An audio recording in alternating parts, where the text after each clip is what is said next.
Ben, what the hell have you done? Do you have any idea how much insanity this is causing? I can't even... What are you doing? It's live feeds. I know what they are. Why are you putting them in my face? Pull the report! I just thought Ben, hold on. I have to fire an idiot for cause. This was the first I'd heard from Petra in a while. Ben, get your ass out of bed and call me now! And judging by the messages she'd left me overnight, something major was happening. I hit her back right away. Well, Ben, congratulations. You now have us all fully engulfed in flames. Would you like to explain why? I had no clue what was happening. Anytime today, Ben. Petra picked up on that. You didn't do this. What do we even... I don't have time for this. Check your feed. Call me back. I did what she said. And the feed hit me with a tsunami of information unlike anything I'd ever seen. Every journalism outlet, every social hub, seemingly every person alive was buzzing about the same thing. The leak. The leak. It had hit the open network overnight, and it was all about the Master Chief. I didn't understand. As far as the public was concerned, reports of Spartan activity had almost always been categorically unknowable. And now he was front-page fodder? I skimmed the stories frantically, saw the same tags popping up over and over. Collusion with the enemy, civilian casualties, abducting a hero, assassinating an icon. Oh no, oh my god. The Master Chief What? did that? What the hell is going on? Those were just the facts reported by journalists. The opinions of the public were far scarier.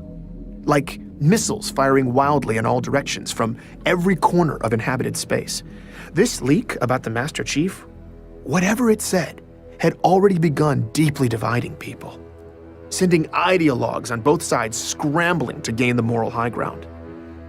I needed to see the source material. It didn't take long to find.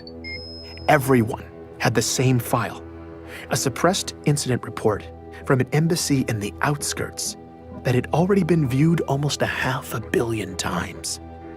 What it said was perfectly clear.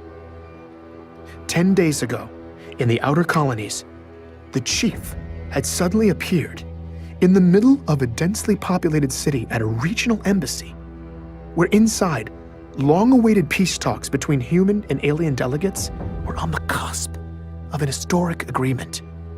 The chief stormed in and instantly killed the bodyguard of Outer Colonies Ambassador Richard Sakibo, starting a firefight that would claim 19 human lives.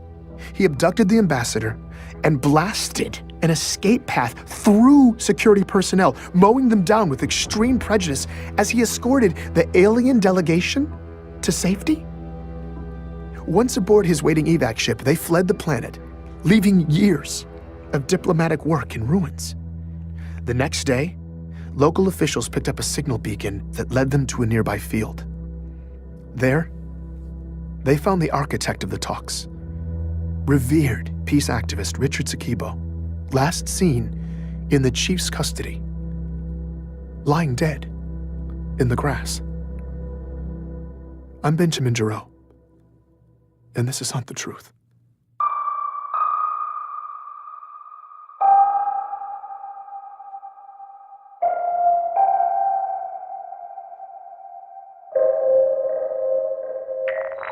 Petra, what is happening? I don't know, but I've been fact-checking for 7 hours and it looks bad. The Earth hacks are calling him the Fallen Spartan. Bastards. Wait, you think this might actually be I true? need it now. Just tell me now, was this FERO? Did you do this? No, I don't. No, I told her I didn't know, which was technically true, but it was a cop-out. Of course it was FERO. But why? It didn't make sense. Why smear the chief like this? After everything he'd done to save our asses? After everything ONI had done to him? Over the years, he'd faced unimaginable catastrophes. We had no idea how many lives had hung in the balance. ONI kept us all in the dark. But whether the chief had always made the right call or not wasn't the issue. He should never have had to shoulder all that weight. But now he was shouldering all the blame. It wasn't right. As Petra relayed what some of the talking heads were saying about Chief on Earth, I started getting downright pissed. Then, she was gone. Waypoint was gone. My comm pad. Everything. Your Gone. quadrant is experiencing unusually high volume. On-site diagnostics are required. Would you like me to schedule an appointment? Yes! First availability is in 12 days at 3 p.m. Would you like me to schedule this appointment? God, this is a joke. I'm sorry, I did not get that. Would you like me to schedule this? Yes! Appointment scheduled. All services disabled. Goodbye. No, dude, mother! They were cutting my communications off for 12 days? This was no quadrant failure. O&I was trying to shut me down. And of course, they were doing it quietly. Meshach's security hacks had been keeping me a step ahead of them for the most part, but I didn't have time for this. I had to find out if we were actually stirring things up. I needed to find Meshach, and to do that, I needed a safe place with secure working comms. So I packed some essentials and headed out, taking back routes, dodging surveillance. Moving my workspace to an undisclosed location was a precaution I'd been needing to take anyway. O&I's latest move had just got me to pull the trigger. When I got where I was going, my contact helped me set up shop. And once I was live, this was the message that was waiting for me. Bento box! Loving what you did with the story, man! Really great pacing. But that last episode wasn't the same. It's just missing a certain, I don't know, me element? Ha! Anyway, I'm around, give me a call. After disappearing for 8 days, Meshach Maradi was just calling to say hi. He was the most frustrating human being I'd ever met. Fenigen! Meshach, I was certain you were dead. I mean, I could... You were wrong? Meshach? Where in the hell have you been? Ben, listen, I'm sorry. Super sorry. But I had to go dark. I had to disappear. Okay, but I asked him if it had something to do with the disturbances he'd been tracking in the outskirts.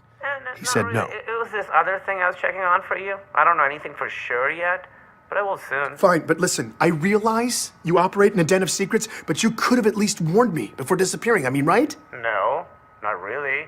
It's true. I operate in a very mysterious den of secrets.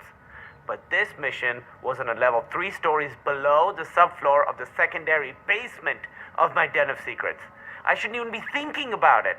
Just believe me, you not knowing was the only way. Thankfully, Meshach laid off the riddles for a bit, segueing into news from the outskirts. My last episode was having an effect. People were listening, taking it to heart, and they were pissed. The kidnappings, the military-grade augmentations, unless they were looking for somewhere to bury the truth, O&I seemingly had no regard for the outer colonies. This was an old ache for these people. Back when their survivalist spirit was bordering on independence, O&I had given the outer colonies their full attention. They pulled out all the stops to crush the oppressive insurrectionists. No one was shedding tears over that. But then, when the Covenant showed up and started glassing their planets to genocidal hell, the outer colonies were widely left to fend for themselves. It was this principle of selective intervention that had never sat well. But where my story had started to reheat that unrest in the outer colonies, last night's leak had brought it to a boil. So the idea is the chief went into berserker mode, right? That drip, drip, drip has a very different effect depending on where you live. All those herbivorous babies on Earth think they deserve their own dedicated Spartan messiah. Like he's gonna camp out on the moon, waiting to kill aliens or karate chop meteorites to keep them safe. So the word rogue panics them. But Meshach says it wasn't like that in the outer colonies. Whether the embassy story was true or not, the way they saw it, the chief wasn't the problem. O&I was using him the same way the UEG had always used them. For utility, when useful, but always disposable. Sure, nobody really wants a 7-foot-tall murder machine with mad skills showing up in their neighborhood. But in the outer colonies, Oni is still the real monster. My fury at Meshach had subsided. I was glad he was back. If I was going to pull off confronting O&I and exposing everything to the senators, I needed as much ammo as possible. And luckily, he was on the same page. After hearing my interview with Petrovsky, he'd buried his face in the slush, curating decades of data and the research of his nutjob predecessors, compiling sort of a greatest hits of O&I's atrocities. He pushed me to a scattergraph of every case of exotic pediatric autoimmune disorders for the first few decades of the century. Any kid who had a disease like John's. After some variable tweaking, a galactic map of human space popped up, decorated with clusters of dots, one for each sick kid. He told me I was looking at a reasonably accurate representation of where every single defective clone O&I planted had died. Wow. Wow, he says. Of course, wow. But you're about to turn into a wow when you see this. He overlaid the graph on another map that showed the distribution of human population. He asked me what I noticed. It's not random. It's not random. Ben, never be a statistics professor. This is the opposite of random, okay? For their Spartan abductions, only heavily favored the outer colonies. It's like their favorite candy store, except instead of candy, they were scooping up child soldiers. Because it's easier to cover your tracks out there. Yeah, and you could easily make the argument that these children's lives were assigned a much lower value than, say, those of Earth kids or kids from Mars. Genetically, they will be no worse than inner colony specimens, but as to the human cost, outer colonies kids just spend easier. I'm not sure if the data was going to be conclusive enough for the senators, but the implication was certainly heinous enough. The whole point of abducting kids in the first place was to create super soldiers for crushing the insurrection. That was the original mandate of the Spartan program. But in their secret child poaching, O&I had favored the very same parts of the outer colonies they were targeting for that military campaign. So years later, when the Spartans landed their bloody anti-insurrectionist campaign in the outer colonies, many of those Spartans were simply the harvested children of those communities coming home. But these native sons weren't fighting for their homeland. They weren't there to protect their families. They were carrying out the political agenda of O&I, serving the very government that had violated their families and torn them from their childhoods. As far as the not in my backyard philosophy goes, this was double dipping by O&I, enough to incite pure rage. But Meshach had been working on something else too. I've been tracking old police scanner data, putting it together for your big whistleblow. Makes a pretty gnarly case. Okay. Did you ever wonder what would happen if one of Oni's doomed to die clones didn't die? I hadn't considered that possibility, but it was chilling. What happened to them? It's not what happened to them. It's what happened to the people they'd been made to replace. 2 soldiers ran into a perfect copy of themselves. Think about it. You're secretly plucked from your childhood bed, thrown into a totally different life. And now, years later, you meet a mirror image of yourself. Someone who got to keep living your life. I mean, they'd probably seem to be more you than you. 2 records I found, 2 soldiers, both suicides. A story like that would be hard to listen to, but That's horrible. it would also be hard to ignore. Just try to get me that. I just hoped FERO would know how to reach me. Don't worry, she'll find you. Probably soon, but who knows. Her mysterious den of secrets is like under the planetary crust. Just keep me posted. Whenever you guys penetrate the Dragon's Lair and explore your truth serum, I'll be standing by to track the ripples. Thanks, Meshach. I was having trouble falling asleep in my new workspace the next time I heard a voice calling me in the dark. This time, though, FERO sounded human. Are you enjoying the show? No, actually, I'm not. After everything O&I's done, people are calling for the chief's The head. infection goes to the core, Ben.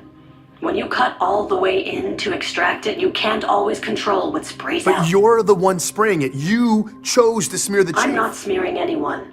Everything I leaked was real and But we true. don't know the whole story, and the implications of this story The are the... only implication is that an aging Spartan may be going off the rails. And sadly, it may be true. Your story set the table for that. When you break children to make warriors, you take a risk of burying psychological damage deep in your soldiers. And for critical decision makers, that's a liability. I don't know what motivated the chief to shoot up that embassy, and I don't know what he's doing now. But he is off leash. He is proving the liability. All I did was expose it by peeling back the very layers of Oni secrecy under which that liability was born and allowed to fester. I didn't know what to say. This felt all wrong to me. Ben, the chief is the savior of humanity. I know that. The true patriots know it too. This is the painful part. Right now, the chief is being chopped down, but he will be vindicated. This is how we puncture to the core. By sacrificing the chief in the short term, we've opened a deep hole, and when the bleeding slows, it's Oni's exposed nerve that will get all the cold scrutiny. It's just hard hearing what they say about him, and people are going nuts. I mean, a lot of the inner colonists are actually denouncing him. They're terrified. And the anger in the outer colony seems to be turning ugly fast. You The see blood that, of right? their hero is spraying in their face. This is exactly what we need. This is the chaos I said would happen. I guess I just didn't think it was gonna be like this. Chaos has a high price, Ben. But the pieces are moving. Our opportunity has arrived. FERO told me that as of this morning, the meeting had been scheduled. Personnel were already en route to Earth. And in a few days' time, ONI brass would be testifying in front of high-ranking UEG senators in closed sessions. FERO was going to hack in and get me a direct, unbroken feed so that I could lay out ONI's ugly secrets to a handful of the most senior lawmakers in the land. I had to prepare fast. I was anxious there wasn't enough time to make Meshach's data convincing enough, but FERO gave me an idea that could amp up the persuasion. She listened in as I made the call. Anthony? Hey, man, how you doing? I just laid it right out there. Do you want to help bring down ONI? He didn't respond. I started to get nervous, but then he spoke up. You bet your ass I do. What do you need from me? Petrosky was in. I gave him marching orders and hung up. I'm so happy to hear FERO that. seemed pleased. Things seemed to be falling into place. So that's your real voice? For the most part. Just off enough to be untraceable. So why'd you switch it up? What happened to the scary voice? Well, we're about to go somewhere scary. I wanted you to feel like you knew who would be fighting at your side. I appreciate that. I couldn't believe we were really going to do this, but I was lit up and ready to go. Ben, I wanted to give you a heads up. There's still one more leak coming. What do you mean? It's the icing on the cake. Just to keep the pieces in motion. Okay, what is it? When is it hitting? It just did. I pulled up my public feed. It took a moment. And then it hit. A security video from the Outer Colony's regional embassy. FERO was already gone. Is this real? But her latest leak was live. Right now, millions of people across occupied space were all watching the same thing. Master Chief Petty Officer Spartan 117, seemingly unprovoked, waging a brutal assault against the peace consulate on Biko. Please join me for the next episode of Hunt the Truth.